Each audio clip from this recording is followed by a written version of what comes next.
Bonjour à tous. Alors, pour faire suite sur la vidéo sur les besoins en eau du corps, où là on parlait de la quantité d'eau que le corps a besoin, aujourd'hui on va parler du choix de son eau à boire et donc de la qualité d'eau à consommer. Donc, prenez une bouteille d'eau si besoin, ça vous sera utile. Bien, quand je demande comment tu choisis ton eau à quelqu'un, les réponses qui reviennent toujours sont en général: je la choisis en fonction de son prix, de sa marque, en fonction des minéraux qu'elle contient. Votre corps, lui, la marque et le prix, il s'en fout royalement. Donc on va creuser un petit peu la question pour voir un peu ce qui se passe. En France, on consomme principalement deux types d'eau: l'eau du robinet ou l'eau en bouteille. En ce qui concerne l'eau du robinet, le mieux à faire, c'est de faire une analyse soi-même. D'accord ? Vous allez voir un laboratoire, vous prenez votre eau, vous saurez exactement ce qu'il y a dedans, parce que entre l'eau qu'il y a dans votre robinet et l'eau qu'il y a dans le robinet de votre voisin, en fonction des canalisations, ça peut tout changer. On peut juste être sûr qu'il y a une énorme présence de javel, donc si vous êtes allergique à la javel, évitez de boire de l'eau du robinet. Donc c'est les seules choses que je parlerai au sujet de l'eau du robinet sur cette vidéo. Nous, on va s'intéresser à l'eau en bouteille et aux 3 informations essentielles à regarder lors de son achat.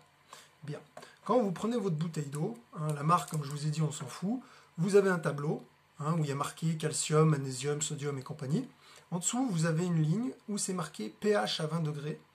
Pour la bouteille, là, c'est 7,2. Et ensuite, résidu à sec à 180 degrés, qui est de 323 mg par litre. Bien, on va parler du pH en premier. pH, ça veut dire potentiel hydrogène.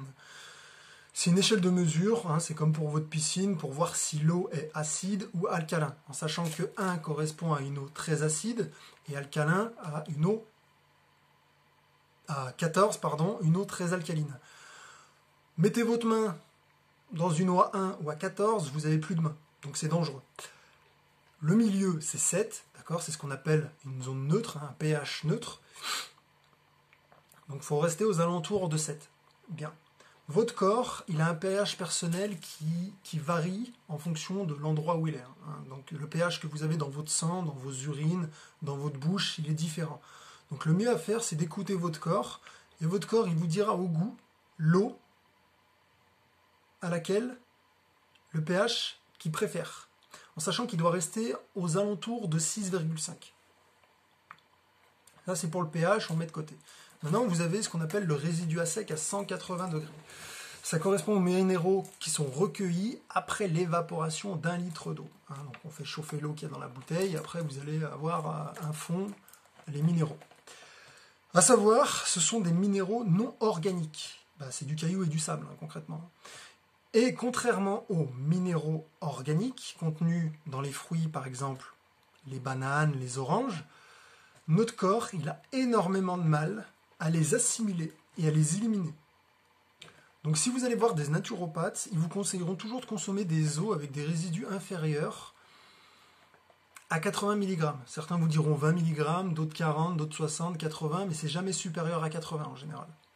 Donc c'est une très bonne information à savoir. Moi, mon conseil, c'est de changer régulièrement l'eau que vous buvez et de choisir dans votre magasin de proximité les eaux qui en contiennent le moins possible. Parce qu'on ne peut pas toujours trouver des eaux à 20 mg. D'accord ? Donc c'est le plus simple à faire. Et pour la fin de cette vidéo, la 3e information, elle concerne la bouteille elle-même. Quand vous prenez votre bouteille, sur le cul de la bouteille, vous avez, là vous n'allez pas y voir, mais vous avez un triangle avec un chiffre. D'accord ? Donc pour cette bouteille, c'est le numéro 1.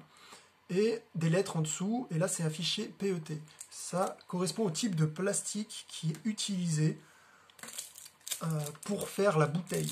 À savoir, il y a des plastiques qui sont faits pour l'alimentation et des plastiques qui ne sont pas faits pour l'alimentation. Et beaucoup de bouteilles en plastique ne sont pas faites pour y mettre de l'alimentation dedans. D'accord ? C'est des plastiques qui vont relâcher des produits toxiques. Donc faites attention au choix de l'eau et des bouteilles que vous faites. Comme d'habitude, si vous avez des questions, n'hésitez pas à me les poser.